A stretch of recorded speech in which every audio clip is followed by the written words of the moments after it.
So, welcome to the deep dive. And if you're a learner, someone who just loves gathering new information, today's topic is honestly kind of the ultimate life hack. Yeah, it really is, because we're talking about doing absolutely nothing. Right.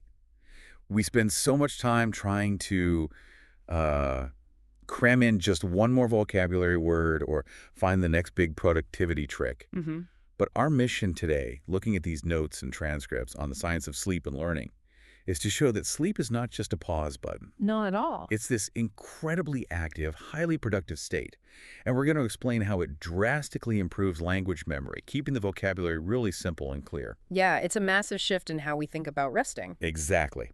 But before we get into the actual mechanics of the brain, I want to ask you, the listener, a very simple question from our sources. Just think about this for a second. When was the last time you got a full, uninterrupted 8 hours of sleep? Oh, that's a confronting question, isn't it? It really is. I mean, I'll admit it, I am terrible at this. Between work and a phone that constantly demands my attention. Right, the endless notifications. Exactly. Or just the magnetic pull of watching just one more episode of whatever show I'm on. My bedtime always gets pushed back. It's a universal struggle. We treat sleep like a luxury. Yeah, like it's this flexible slush fund of time. Whenever life gets busy, sleep is the absolute first thing on the chopping block. Well, and if sleep is the first thing we sacrifice to get more done, we really need to understand what we're actually losing. So true. So let's look at what the brain is really doing when our eyes are closed. Because we need to debunk this myth of the resting brain, right? We do, because it's completely backward. People assume lying down and closing your eyes is like putting a laptop to sleep. Right, the screen goes dark, the fans stop, and it just sits there. Exactly. But your brain is incredibly busy. In certain stages of sleep, it's actually organizing memories, processing information, and clearing away waste products. Okay, let's unpack this. Because the analogy I always come back to is like a busy restaurant after the doors close to the public. Oh, I like that. Yeah, like the awake brain is the dinner rush. But when you go to sleep, the chefs aren't just sitting around. They are scrubbing the counters, taking out the trash, and organizing the pantry for the next day's rush. That is remarkably accurate to the biology. Our sources literally describe it as having a nightly cleaning crew. A literal cleaning crew in your head. Yes. When you enter deep sleep, it's fascinating. Your brain cells actually shrink slightly. Wait, they physically shrink. They do. They contract to create wider spaces between them. And this allows cerebrospinal fluid to just rush through and wash away the metabolic waste that builds up while you're awake. Oh, wow. So it literally is scrubbing the counters and taking out the trash. Precisely. Well, And while the brain is doing that, the physical body is repairing muscles, restoring energy, and strengthening your immune system. so knowing that our brain relies on this crucial cleaning and organizing shift, what happens when we actively prevent the crew from showing up to work? Well, that brings us to the biggest obstacles to sleep today, the modern sleep thieves. The phones. The phones, absolutely. I mean, I know I fall into this trap constantly, the endless doom scrolling. But I have to ask on behalf of the listener, is it really just a lack of self-control on my part, or is the phone actually tricking my brain? It is heavily tricking your brain. The blue light from your screen actually makes it harder for your brain to recognize that it's time to sleep. Because it mimics daylight. Exactly. For hundreds of thousands of years, the setting sun was the only signal we had. Darkness triggers the release of melatonin. Right, the hormone that makes you sleepy. Yes. But when you stare at a phone in a dark room, that specific wavelength of blue light looks like midday sunlight to your brain. Wow, so it disrupts the biological signal completely. It halts melatonin production immediately. Your biological clock is screaming that it's high noon. So we block our sleep, the cleaning crew doesn't show up, and the toxic waste just sits there in the brain. And the consequences are immediate. Everything just feels harder the next day. Oh, for sure. You wake up in that awful fog. Right. And a lack of sleep destroys your concentration. It impairs your decision-making because your prefrontal cortex isn't functioning properly. And it ruins your mood. Oh, completely.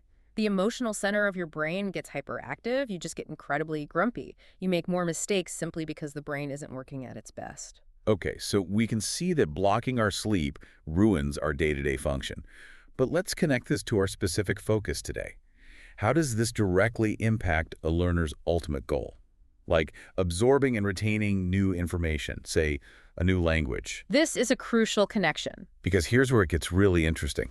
Sleep actually helps you remember new vocabulary. It does. It is the secret weapon for language memory. Let's break down those mechanics using really simple terms. Memory, concentration, storing. How does it work? Okay, so when you study new words during the day, your brain holds onto them temporarily. But it's during a good night's sleep that your brain is better at permanently storing what you've learned. So studying and sleeping make a great team. Exactly. They are a partnership.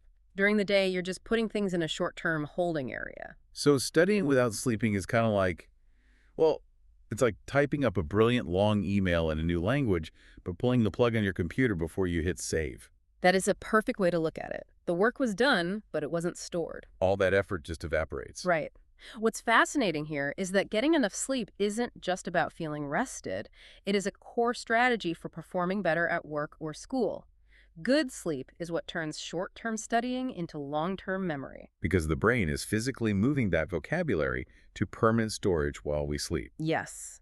And it's also looking for patterns, which is so important for language, finding grammatical rules and connections. That makes so much sense. So if sleep is this ultimate tool for hitting save on our vocabulary and keeping our bodies healthy, we need to know how to get it. We need a toolkit, practical habits. Right.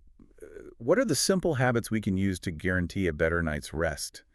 Because it's not just memory, it's physical health too, right? Oh, absolutely. Good sleep gives you a stronger immune system, less sickness, better heart health, and much faster exercise recovery.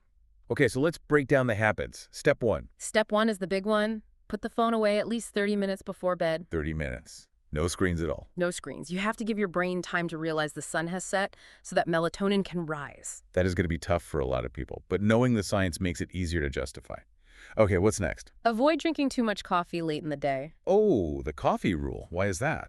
Because caffeine stays in your system much longer than you think. It blocks the chemical in your brain that makes you feel tired.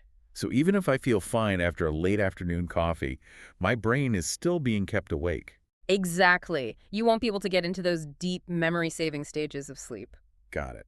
Okay, third habit. Keep the bedroom quiet, cool, and comfortable. Cool. Why does it need to be cool? Your body temperature naturally needs to drop to initiate deep sleep. If the room is too warm, you'll just toss and turn. That explains why it's so miserable trying to sleep in a hot room.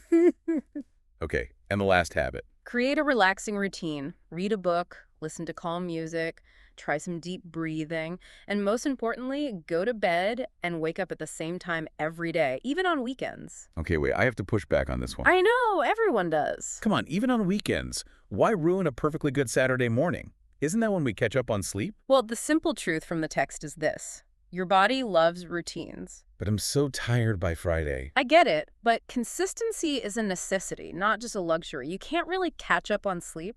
When you sleep in on Saturday, you're essentially giving yourself social jet lag. Because I'm changing my time zone. Exactly. You're confusing your biological clock. Consistency is how you teach your brain exactly when to deploy that nightly cleaning crew. Wow. Okay, so if we constantly shift the schedule, the cleaning crew never knows when their shift starts. Precisely. This has been incredibly insightful. So let's just quickly summarize the main takeaways for you, the listener. Let's do it. Sleep is not wasted time. It is literally one of the most productive things our bodies do. It's a necessity. Not a luxury. By protecting our sleep, we boost our immune system, we improve our mood, and fundamentally, we enhance our ability to learn and store new languages. It hits the save button on our vocabulary. It does the heavy lifting for your memory. So tonight, instead of scrolling through your phone, try going to bed a little earlier. Yeah. Your body and your vocabulary will thank you. Absolutely. And I'd like to leave you with one final thought to mull over. Oh, please do. If our brain's nightly cleaning crew spends its shift organizing and storing whatever we focused on during the day, what kind of information are you feeding it right before you drift off? Ooh, that's a great question. Right. Are you giving it valuable new knowledge to store or just the endless stressful noise of a screen?